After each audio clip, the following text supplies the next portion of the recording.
começar a nossa aula, aproveitar enquanto tem energia, né? Que pelo planejamento aí, provavelmente às 10 horas acaba a energia.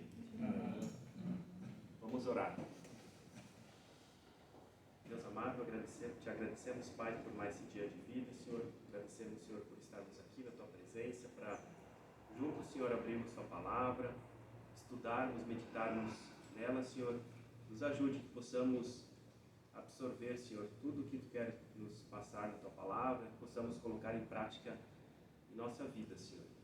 Obrigado, Senhor, pela vida dos irmãos que estão aqui presentes, pelos irmãos que ainda vão chegar, Senhor, que possamos juntos aqui, Senhor, aprender e crescer na Tua palavra, Senhor. É isso que nós oramos, em nome de Jesus. Amém. Amém.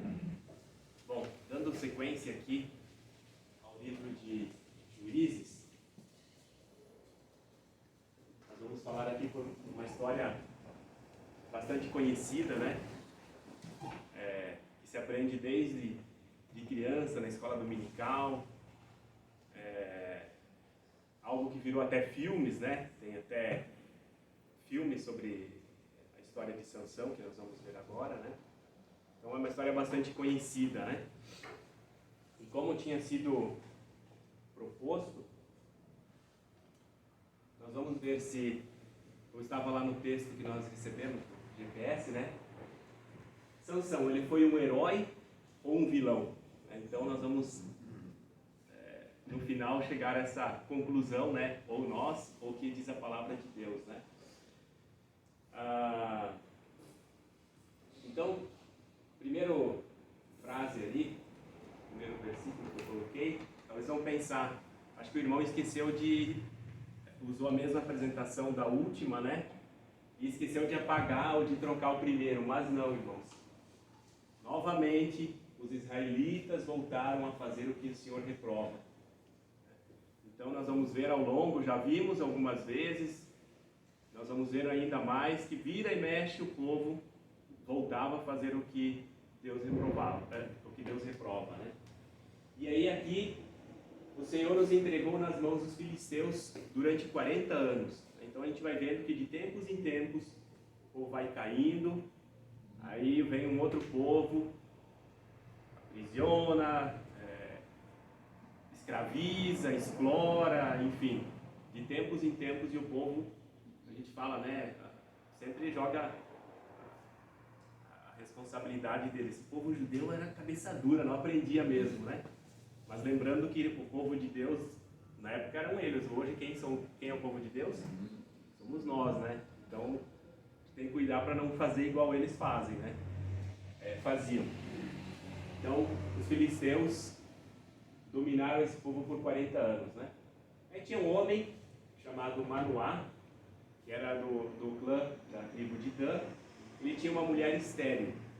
A Bíblia não fala o nome dessa mulher, né? Então só se fala a mulher de Manoá. Certo dia o anjo do Senhor apareceu para essa mulher e anunciou que ela teria um filho. Provavelmente, como a gente viu, vai ver em outras situações da Bíblia, deve ter levado um susto, né? Mas eu sou estéril, não fala aqui, mas talvez já tinha até alguma idade um pouco mais avançada, ainda não tive filho, será que vou ter mesmo, né? E o anjo já orientou em algumas coisas, né? Orientou que não bebesse vinho ou outra bebida fermentada e que não comesse nada impuro. Já deu essa orientação, olha, a partir de agora você não vai tocar em nada impuro, também não vai beber bebida alcoólica. Né? E não, assim que o filho nascesse, não deveria cortar o cabelo dele, porque ele seria um nazireu. O que é um nazireu?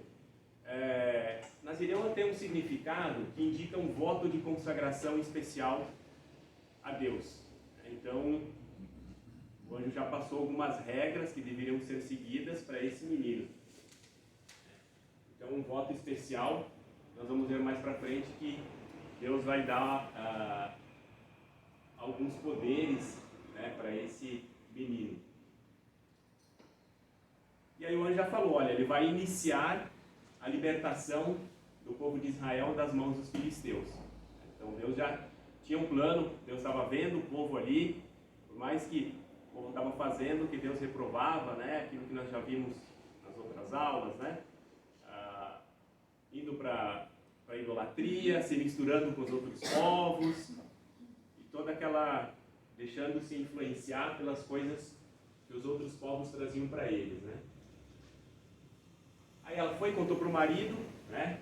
E ele orou para o anjo voltar, né?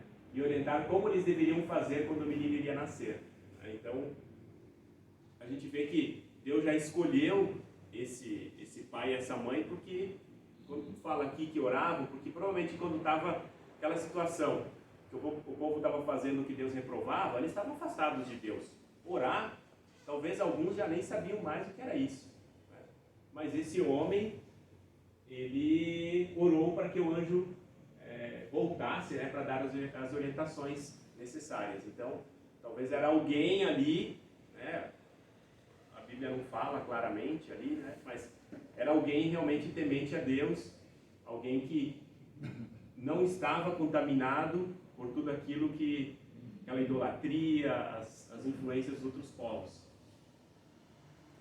E o anjo voltou, né, reforçou novamente as orientações que ele já havia passado para a mulher de Manoá, de não poderia beber álcool, né, também não tocar em corpo morto e não cortar o cabelo, né, não tocar em coisas impuras, né, que seria a mesma situação de não tocar no corpo morto. Então, reforçou para, nós vamos ver mais para frente que infelizmente essas orientações não foram seguidas como deveriam, né? Então Deus nos dá as orientações, né? Ele nos deixou um manual aqui para a gente seguir. E, infelizmente a gente acaba às vezes esquecendo algumas partes, não seguindo como deveria.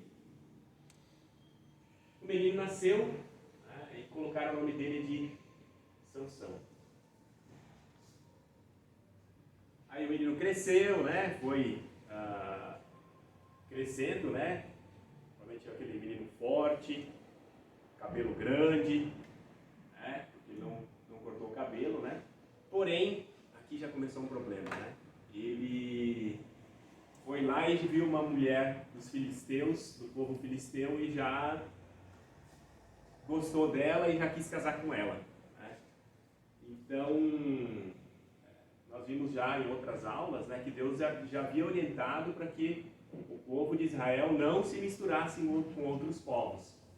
E ele já tinham tantas mulheres ali no povo judeu, mas ele se engraçou com uma mulher já do outro povo, uma mulher idólatra, né, como todo aquele povo filisteu era idólatra, né, adoravam outros deuses, né. Não orou ao Senhor, não fala nada na Bíblia, né? Mas provavelmente ele não orou ao Senhor, né? Se realmente era aquela mulher que Deus queria que ele casasse, com certeza não, porque já era uma mulher de outro povo, né? Também não obedeceu seus pais, porém aqui a gente pode também entender que os pais talvez não deram essa orientação para ele, porque nós vamos ver que em momento algum pai ou a mãe falou alguma coisa, não, você não deve casar com uma mulher de outro povo, né? Deixaram o filho fazer o que ele queria, né? E às vezes a situação dele ser alguém que tinha, já sabia que seus pais tinham feito um voto ao Senhor, que ele era alguém que o Senhor que mandou para seus pais, pode, né, também pode subentender aqui, que ele talvez já estava aquela história de se achando o cara, né? Não, eu sou forte, sou bonita, mais ou menos aqueles caras de academia, né? Que ficam lá assim, olhando para o espelho, né? Talvez o Sansão todo fortão se achava, eu sou o melhor de todos, porque eu sou o mais forte aqui, eu já estou liderando o povo, né? Que nós vamos ver mais para frente, que ele, sendo um juiz, ele estava liderando o povo aí. Então não seguiu essa orientação. Mas falou, não, eu quero casar com ela, e os pais não falaram nada. Inclusive a gente vai ver que o próprio pai dele foi até os filisteus lá falar com o pai da moça, né, que era o costume da época, né, que os pais que faziam lá o acordo, né? Antes do casamento. Enfim, deixou Sansão já cometer um erro aqui muito grave, né? De se misturar com outro povo. Foi. Creio assim que isso pode também ser uma lição para a gente, né? Porque hoje em dia, até que ponto você fala alguma coisa para, orienta o seu filho, ou fala para ele isso não está certo quando ele já é adulto, ou você não fala, deixa ele sozinho, não tem que falar, ele tem que fazer e aprender. Ou não, tem que falar. Né? Qual é a medida, assim, para não deixar, vai porque você tem que aprender, ou fala porque, né? Não avisar, que eu acredito que saiba também. Sim, eu acredito que assim, que a gente tem que orientar nossos filhos desde pequenos, né? Sempre orientar. Então assim, nós somos, a própria palavra fala, a luz não se mistura com as trevas, né? Então nós temos que orientar nossos filhos, olha, no dia que você for adulto, você não deve casar com, no caso, nós temos 2 meninos, você não deve casar com uma mulher descrente. E mostrar a luz da palavra, que luz não se mistura com trevas, então você tem que ir orientando isso. Agora, pode ser o tempo, aqui não fala exatamente quantos anos ele tinha, né? De que quando for adulto ele fala, eu caso com quem eu quero, vocês não têm o que fazer, falar e tal, que em muitos casos acontece isso, né? Mas acho que a nossa função como pais, né? A maioria aqui acho que já tem filhos adultos, né? E os outros ainda vão ter um dia, é orientar seus filhos desde pequeno, para que eles entendam isso, né? Assim como também a palavra de Deus fala, não é só questão de casamento, né? A questão de fazer negócios, né? Sociedades com descrentes, né? A palavra é muito clara quanto a isso. Agora, pode ser que quando chega no adulto... Então, mas quando chega no adulto, você faz... Né? eu acho que nós tem que orientar de qualquer forma, né? A função tem que falar. Agora, se mesmo assim ele bater o pé e falar, não, eu vou casar com essa mulher do outro povo lá, ou algum descrente, infelizmente a gente já não vai ter esse domínio, falar proibir ou coisa assim, né? Mas aqui diz que eles alertaram ele sim. Depois que ele disse que queria casar com aquela mulher, diz aqui, seu pai e sua mãe lhe perguntaram, será que não há mulher entre seus parentes ou entre todo o povo? Você tem que ir aos filisteus incircuncisos para conceder a esposa? Sim. Mas eles deram uma... Bem que isso é uma pergunta, né? Talvez e ele também não obedeceu de forma alguma. E o pai ainda foi junto. E o pai foi, Talvez entrou naquela questão, bom, ele já está adulto, não adianta mais, não vai aceitar, né? Provavelmente ficou nessa situação, né? A gente pode ampliar essa instrução também, tirando um pouco do âmbito dos filhos, no caso quem é pai aqui, quem já é vovô, vovó, a gente pode ampliar um pouquinho isso para uma juventude que não seja necessariamente os nossos filhos, os nossos irmãos em Cristo, essa juventude está começando a caminhar, nós podemos ampliar essa orientação também, estender para esse mundo. Sim. Eu acho que a função nossa, como a gente sempre fala às vezes no nosso, né? Mas tanto é que a gente está falando disso aqui abertamente para todos, né? E a nossa função é orientar, né? Sempre. E eu acho que a igreja tem esse papel, né? Os pastores e nós como irmãos, né? Sempre orientar, lembrar da palavra, né? Que nós vimos lá atrás que aqui no exemplo aqui do Antigo Testamento, que o povo, assim, a primeira geração estava com Deus, a segunda já sabia de Deus e a terceira acabava já não tendo esse conhecimento de Deus.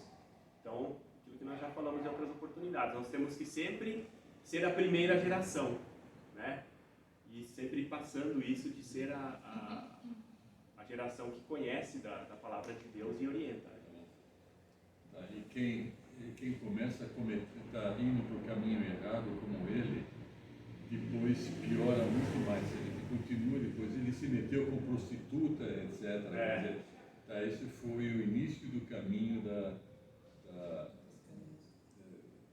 do erro, né? da vida dele. Do erro, A desobediência vai só crescendo, né?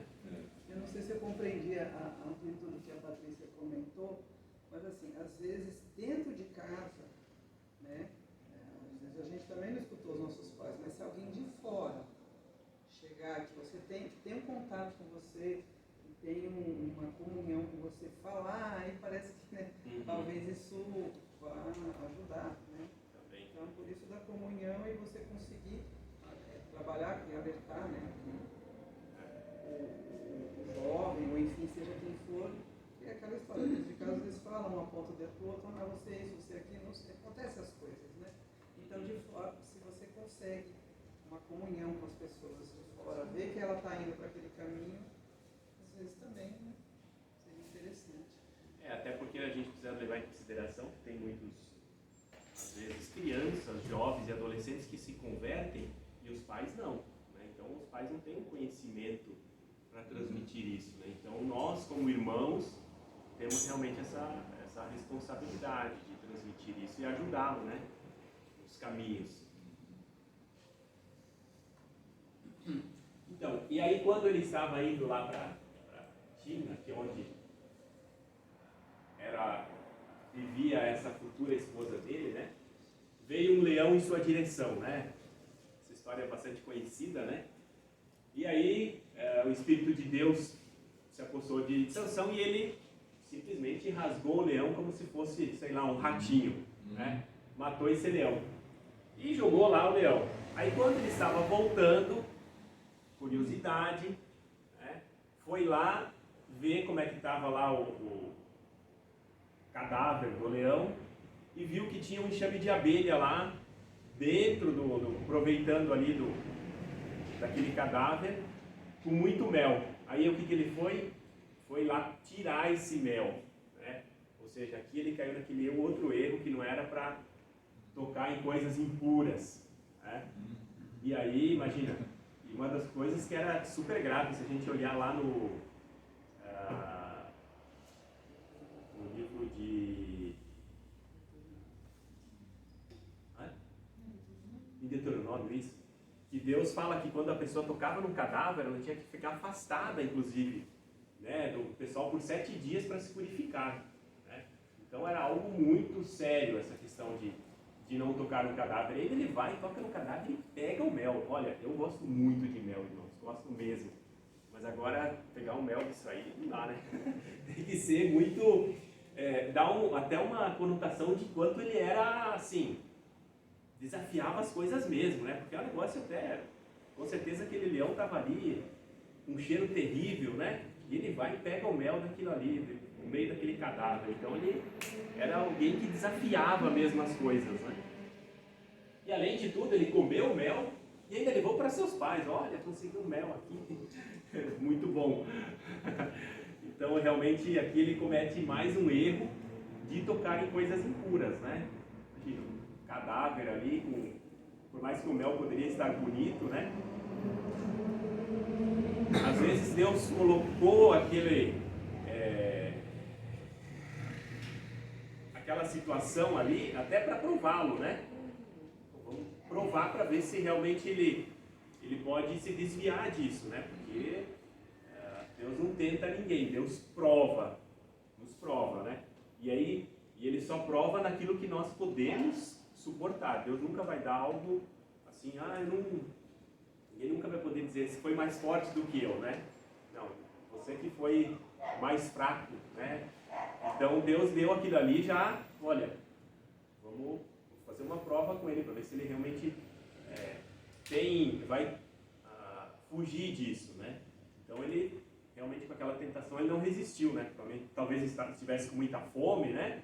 Foi lá e pegou o mel. Então ele teve uma fraqueza muito grande, cometeu um erro muito grande aqui. Então, aí na festa de casamento, né, ele propôs um enigma aos filisteus e ainda fez uma aposta, né? Então aqui também, mais uma vez, ele se achava super inteligente, né? Tanto é que ele deu um enigma ali, né? Que era um negócio complicado, muito difícil, ninguém ia conseguir acertar aquele enigma, né? Mas o pessoal falou, bom, vamos ameaçar a mulher dele aqui para ela descobrir o que tem nesse enigma. Aí ela ficou perturbando e ele, não, mas enfim, como o casamento durava 7 dias, ela ficou lá chorando todos os dias, falando que você não me ama e tal, até que ele revelou o enigma para ela. Né? E a aposta é que ele tinha que pegar as roupas, né, de dar 30 túnicas lá para esses homens. Essa era a aposta que ele fez. Né? Mais um erro aí, né, de ficar fazendo acordos, né, com o pessoal que era inimigo deles. Né? Os filisteus estavam dominando o povo de Israel e ele vai lá fazer um acordo com eles. Né? Fazer uma brincadeira, uma aposta, enfim. E aí, para pagar a aposta, o que ele ia fazer? Porque ele achou, eu vou fazer isso aqui, nunca ninguém vai descobrir, nunca vou precisar pagar nada mesmo, e tá tudo certo. Aí ele pegou, né, matou 30 homens, né, para pegar a roupa deles, para roubar, né, ele cometeu mais um erro aí, porque ele roubou, né, por mais que era um povo inimigo, mas ele tinha uma outra função, né, a outra função era liderar o povo para se libertar, não ficar matando aqui 30 para suprir uma necessidade de uma aposta bomba que ele fez, né? A função dele era totalmente diferente, não devia ter se unido a eles, nem ter casado com uma mulher filisteia, nem fazer aposta, nem nada, né? Aí ele matou, né, esse pessoal, né? E aí, o que aconteceu, né? Como ele ficou muito enfurecido porque ele perdeu a aposta, né? Aquilo que ele imaginava, ninguém nunca vai descobrir isso, mas ele mesmo acabou contando para a mulher. Ele largou a mulher dele lá e foi para a casa dos pais. Né? Já tinha feito coisa errada de casar com ela e depois ainda pega e larga, né? Mais um erro. Ele está um atrás do outro, né? A gente vê, ele está só cometendo uma coisa atrás do outro, né? Que é lá atrás, quando começou a desobediência, entrou num círculo, né, de desobediências. Né? E aí o que aconteceu? Agora o pai dela, minha filha agora não tem mais marido, deu a mulher para o amigo do Sansão que tinha ido junto com eles lá na festa de casamento. Então ainda a mulher, né, acabou sendo dada para outro. E aí Sansão, quando volta, né, um tempo depois, não fala quanto tempo, né, ele volta lá para ver a sua mulher. Né? E aí chega lá, cadê minha mulher? Né? Ela está no quarto e tal. Não, sua mulher foi dada para outro homem. Né? Então, você sumiu, e aquele tempo tinha alguns costumes diferentes, né? Foi dada para o seu amigo. Né? E aí ele ficou possesso de novo. Né? Então, assim, quando a gente olha, faz muitos anos que eu assisti o filme Sansão, né? Então, não lembro em detalhes, mas ali mostra bem, né? Lógico que o cinema às vezes exagera, né, em alguns pontos, mas talvez era assim mesmo, ele ficava irado ao extremo, né? Então aqui ele, para se vingar, ele pegou algumas raposas, né? E amarrou a cauda delas juntas, né? E colocou tochas, né, nas caudas das raposas e soltou. E as raposas, aquele fogo ali, elas saíram correndo para tudo quanto é lado, né?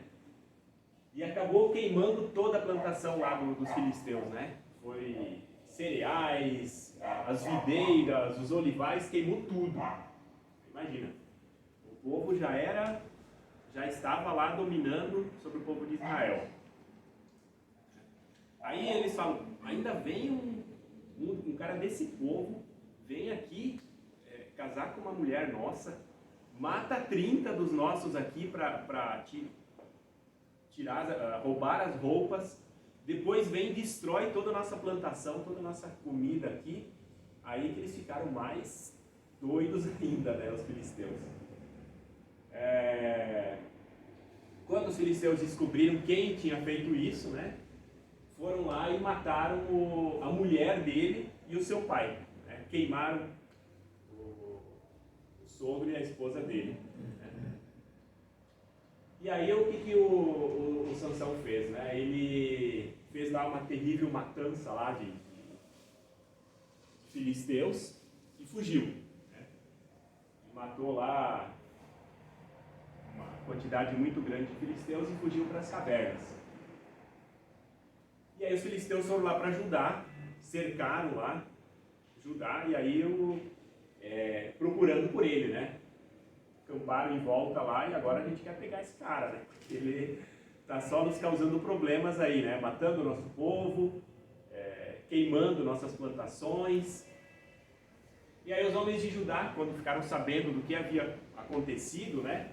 E os filisteus cercaram ali e tal, eles ficaram com medo. Opa, e agora? Pô, esse Sansão aí é o nosso líder, mas o cara foi lá fazer esse tipo de coisa, né?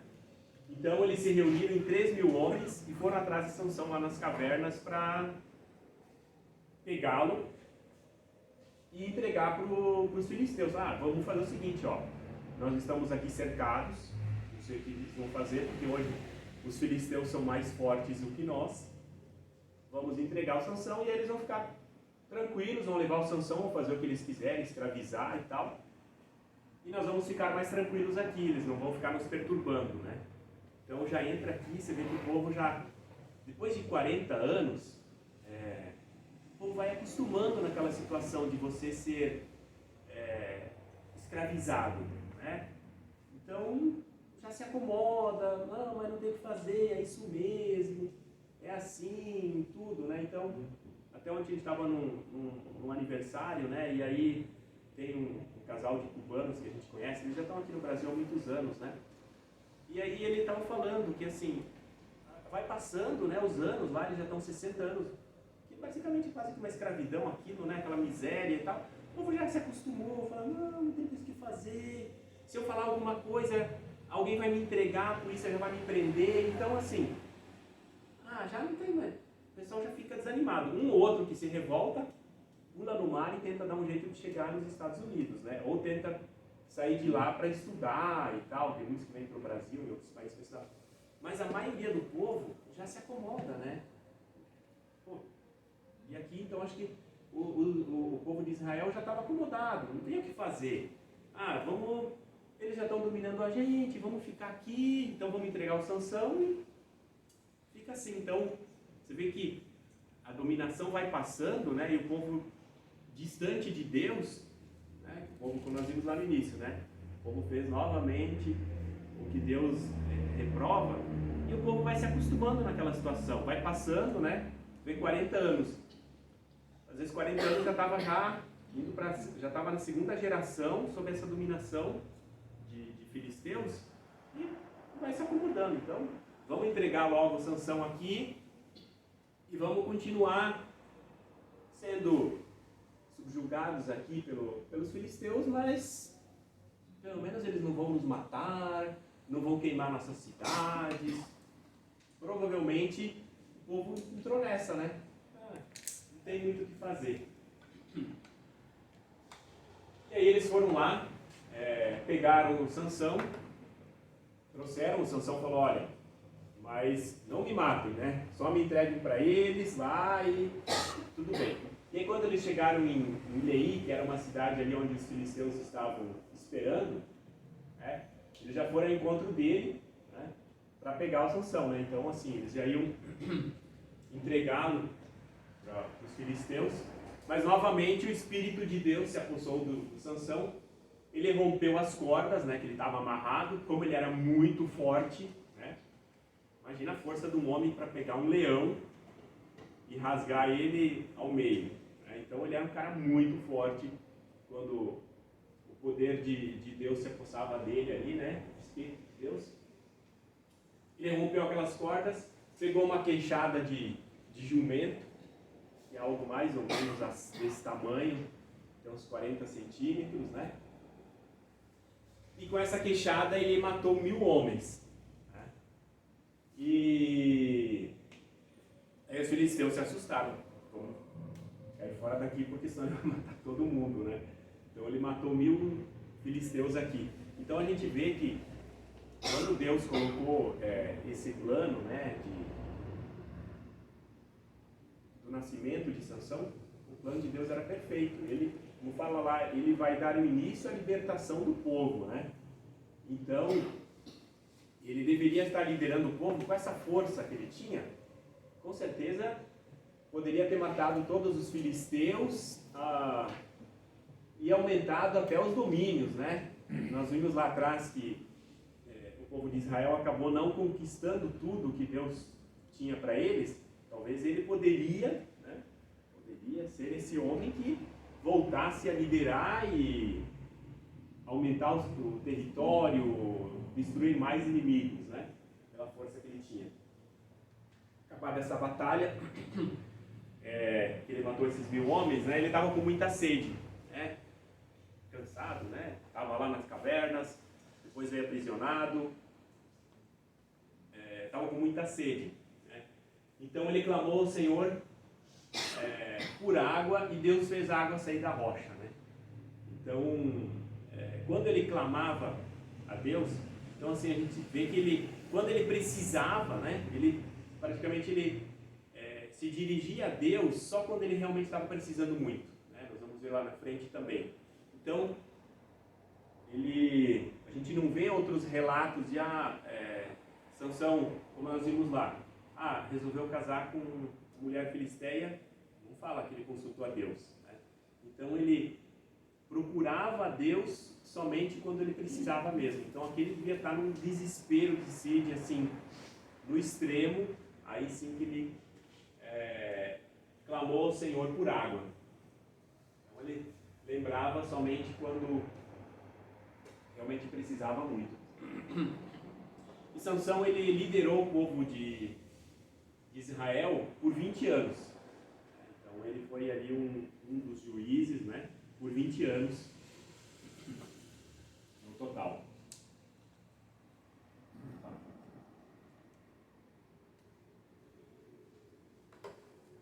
Aí, ele, passado isso, lá veio Sansão, como o irmão falou, ele foi lá para Gaza, né, que é onde hoje é a conhecida faixa de Gaza lá, né, que era no território dos filisteus, e ali ele viu uma prostituta, né. Novamente ele ficou, como falo, né, flertando ali com coisas erradas, com perigo, né. Primeiro de ir para lá, porque, imagina, não relata quanto tempo, mas até um tempo atrás os filisteus queriam matá-lo, né. Então ele vai lá sozinho, né, de novo na terra deles, e aí ele encontra lá uma prostituta, né, novamente se misturando com mulher de outro povo, idólatra e além de tudo prostituta, que era considerada uma mulher impura, né? Então novamente caindo no mesmo erro que ele já caiu lá atrás, né? E aí ele passou a noite com ela e aí o pessoal ali, né, já estava cercando, né, porque já sabiam que ele estava, né, então já cercaram o local que ele estava para pegá-lo, né. Só que ele percebeu que tinha já, os filisteus já estavam ali para pegá-lo, e ele fugiu durante a madrugada, né. Então, como nós vimos, ele se colocava em perigo, né, desafiando, né, foi lá se relacionar com uma prostituta, né, porque esse voto de Nazireu requeria uma pureza, né. Então ele foi ali com uma mulher impura, né. Então, na situação dele, ele deveria ter se casado, né, com uma mulher do povo dele e tudo isso, mas ele gostava de desafiar os mandamentos de Deus. E aí na sequência ele se apaixonou por Dalila. Dalila era do povo de Israel? Não, de novo não. Então ele não queria saber das mulheres do povo dele. Dalila era também uma mulher do povo filisteu, né? E novamente, né, indo contra o que Deus orientou, né? Então lá atrás ele já casou com uma mulher, né, um povo diferente, um povo idólatra, e aqui de novo ele acaba se apaixonando por uma mulher do povo filisteu. Aí ele vai e se casa com ela, né? E aí o povo queria saber o segredo dessa força. Não é um homem normal, né? Que chega aqui, do nada mata 30 homens aqui, depois vai com uma queixada lá de um animal, mata mais 1000. Ele tem alguma coisa de especial aqui. Lógico, era um povo que adorava outros deuses, não tinha conhecimento do Deus verdadeiro, então para eles, deve ter algum Deus aqui que está ajudando ele tem alguma força aqui fora do normal. Né? E aí eles oferecem uma quantia grande de prata para Dalila, para ela descobrir o segredo e contar para eles. Né? Então a gente já vê aqui e ela aceita, né? Esse suborno para entregar para eles, descobrir, né, o segredo da força e entregar para os filisteus. E já mostra que, como ele não deveria mesmo casar com ela, né, além de ser de outro povo, porque ela já não era uma pessoa de confiança, né? Porque imagina, casou e já quer traí-lo de qualquer forma, né? Já quer entregá-lo. Então, isso serve para todos nós, né? Os nossos erros têm as consequências, né? Então, todo erro vai ter alguma consequência. Então, ele casou com alguém que ele não deveria e era alguém que já ia buscar entregá-lo. Então, ela tenta, né? Mas qual que é o segredo da sua força? Né? Aí ele fala, se amarrar os meus pés e minhas mãos.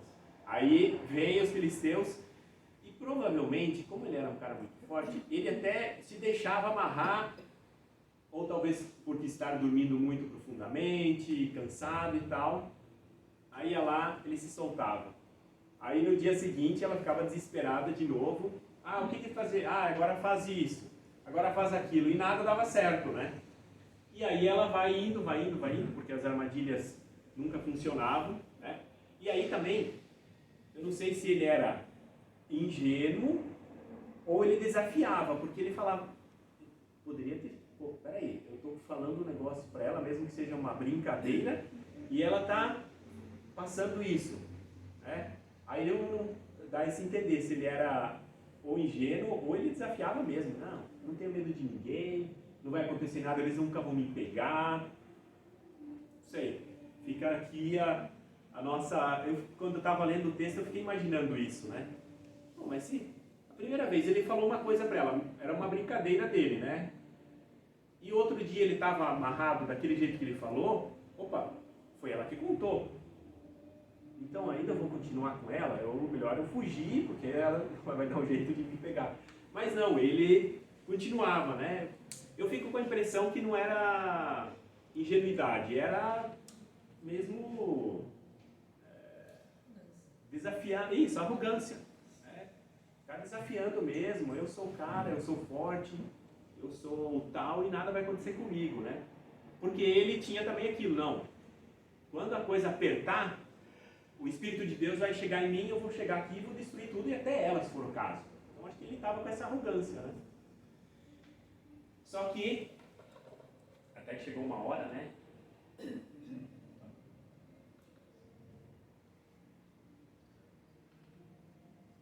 Até que chegou uma hora que ele contou o segredo, né? Olha, o segredo está no meu cabelo. Se eu tiver o cabelo cortado, eu perco minhas forças, né? E aí, um dia que eu estava dormindo lá profundamente, eles vieram e cortaram o cabelo dele. E aí, realmente, quando ele acordou, ele tinha perdido as forças. E aí, eles prenderam o Sansão, né? Levaram ele como um escravo e, inclusive, se divertiam com ele, né? Porque deviam fazer 1001 coisas, né? Aquele cara forte ali, colocavam ele para fazer muitas coisas, né? Deviam açoitá-lo, fazer de tudo, né? Vamos ficar aqui para agora dar uma lição aqui para esse, por tudo que ele fez aqui contra o nosso povo, né? Então, depois de um tempo, o cabelo começou a crescer novamente, né? Para um cabelo voltar a crescer, se cresce normalmente, leva alguns meses aí, né? Dependendo do tamanho, talvez um ano ou até mais, né? Então esse tempo ele ficou ali como escravo, né? Então o cabelo voltou ao tamanho antes de ser cortado. E aí, durante uma celebração ali aos deuses dos filisteus, o levaram para se divertir, né? Então eles estavam ali celebrando, né, no templo deles lá aos deuses, né? E aí quando estavam levando ele, ele pediu para ficar ali entre duas colunas, né? E aí ele finalmente, de novo, ele orou a Deus, né? Então acho que ele, talvez aqui toda aquela arrogância dele, toda aquele petulância que ele tinha, realmente ele caiu na real. E aí ele falou, bom, talvez eu fui designado por Deus para libertar o meu povo, não fiz isso. Então talvez na última momento ele orou a Deus, né? E ele ficou entre duas colunas, né? Então ele comete ali até um ato suicida, né?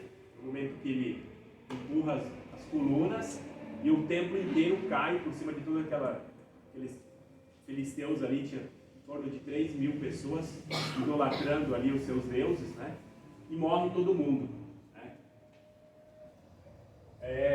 Então fica ali aquela impressão, né, de que ele poderia ter vivido mais, feito mais pelo seu povo, né, como era o plano de Deus, mas ele perdia muito foco, né? Ele, ao invés de estar ali com o seu povo, liderando, vamos libertar nosso povo, vira e mexe, ele estava lá nas distrações, indo atrás das mulheres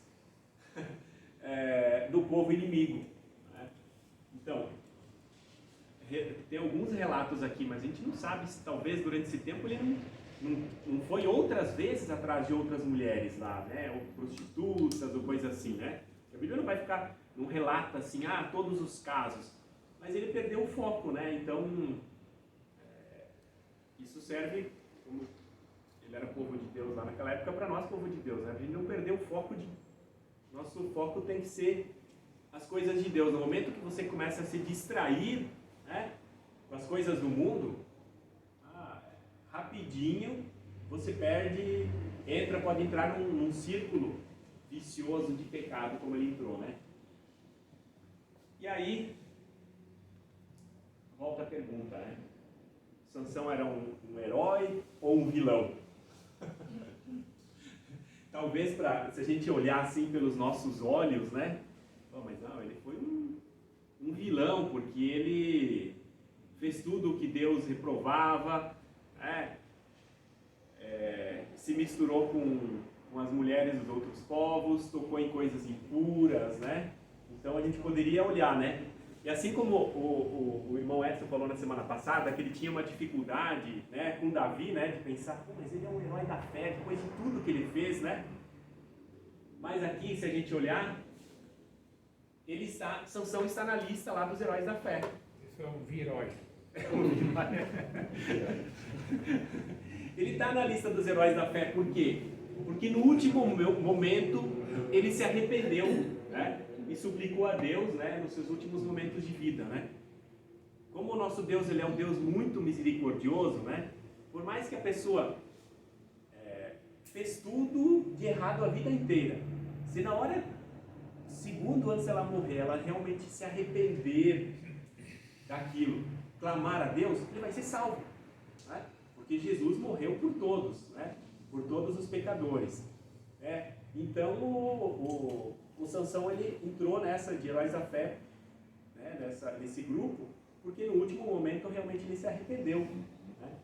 Até tem uma história aqui, eu não morava aqui em São Paulo, mas a gente via as notícias do Jornal Nacional e tal, né? Tinha aqui em Diadema um tal de, aquela polícia de extermínio, tinha um tal de Cabo Bruno, né? Aí ele matou não sei quantos, mas por muita gente, e ele foi preso. E aí quando ele estava na prisão, né, as histórias se contam, né? Ele realmente se arrependeu, se converteu, né? E mandou inclusive cartas, né, pedindo perdão para todas as famílias que ele matou as pessoas e tudo, né? Aí quando falaram, não, ele se converteu e tal, quando começaram a falar isso, todo mundo achou um absurdo. Imagina, esse cara vai para o céu, ele matou, sei lá, mais de 50 pessoas, como isso? Nós não podemos julgar se ele está no céu, não, porque logo ele saiu da prisão e foi morto, né? Alguém por vingança matou. Mas, se realmente ele se converteu, Deus perdoa os pecados, não importa o quanto fez de errado. Né? Se realmente ele se arrependeu, aceitou Jesus como seu Salvador, ele está no céu. Talvez aquele que está julgando isso e não se arrependeu, não vai. Né? Então, realmente, Deus é misericordioso, teve misericórdia de Sansão, nos últimos momentos dele ali, e por isso que ele está como um herói da fé. Então, para nós, às vezes a gente acha, nossa mente limitada, né, humana, não, ele foi um vilão, né? Mas para Deus, né, Deus enxerga o coração mesmo no último momento, né? Enxergou o coração dele que ele tenha se arrependido de todos os erros aqui, né? E clamou a Deus. Eu conheço muitas pessoas que quando eu converso sobre esse assunto, a maior dificuldade das pessoas, as pessoas estão falando não tem Cristo, né? A gente não pode aceitar isso, né? Eu sempre uso o exemplo do ladrão na cruz. Então, as pessoas têm muita dificuldade de entender, porque acham que é por sua própria mérito. Eu sou bonzinho, faço isso, faço aquilo, né? Então, de entender que é Deus, né? Sim. O que a gente faz, essas pessoas, seus julgamentos, a gente também faz julgamento. É que a mente humana tem muito essa questão de ficar julgando o que é pecadão. Nossa, matou alguém, é um pecadão. Ah, contou uma mentirinha, é um pecadinho. Mas para Deus é tudo pecado. Né? Então Deus não tem essa classificação de pecadinho ou pecadão. Né?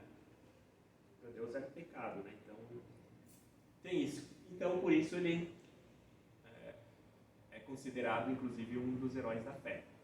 Por mais que às vezes a gente possa achar estranho, mas Deus vê o coração. Por isso que Deus inspirou, né, o autor de Hebreus, escreva que ele é um dos heróis da fé.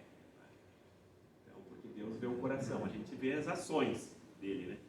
Mas Deus realmente viu que ele, no último momento ali, ele se arrependeu e entregou a vida dele nas mãos de Deus e clamou. Até mais pra frente, se eu não me engano, ele fala em algum momento ali da galeria, né? Fala assim, eu vou parar por aqui, mas o que há de dizer ainda de fulano citando Beltrano? Eu até estava abrindo aqui para ter certeza antes. Se eu não me engano, ele cita até Raabe ali no meio da... Tem, Raabe está lá. Então, não é o saldo dos pecados da vida que vai ficar o que vai parar lá, né? Sim. Que Deus enxerga, mas de fato o coração. Né? É o coração. Olha para Davi e ainda diz, né? Esse é um dos corações dele. Porque às vezes a gente vai evangelizar alguém e a pessoa fala, não, eu tenho tanto pecado que eu posso ser salvo, né? Não tem, às vezes, essas pessoas que acham isso, né? Mas para Deus nada é impossível. Bom, concluímos. Obrigado aí. Essa foi minha última aula aqui, porque a partir da semana que vem eu vou lá para a classe de batismo. Aí a Betina vai fazer uma nova escalação aí. Agradeço, irmãos, a atenção de vocês. Nós que agradecemos. E vamos orar então para encerrar nossa aula? Deus amado, te agradecemos, Senhor, por esse momento que estivemos aqui juntos para estudarmos tua palavra, Senhor. Que o exemplo de Sansão, Senhor, fique em nossas mentes, Senhor, que possamos aprender com todas as situações que o Senhor coloca na tua palavra, Senhor, que possamos usá-la, Senhor, nossa vida, para não cometer os mesmos erros e também para fazer os acertos, Senhor, que muitos fizeram durante a história, Senhor, aqui do povo de Israel, e que nós, como teu povo hoje, possamos seguir fielmente a tua palavra, Senhor, que possamos cada dia sermos mais parecidos com Jesus, Senhor. Pedimos agora, Senhor, pelo culto que vamos ter agora, Senhor, que seja um culto que agrade a Ti, Senhor, que seja tudo para a Tua honra e para a Tua glória, Senhor. Agradecemos pela vida dos irmãos que estão aqui, Senhor, para juntos aprendermos Tua palavra, Senhor, que o Senhor os abençoe ricamente. Que nós oramos em nome de Jesus. Amém.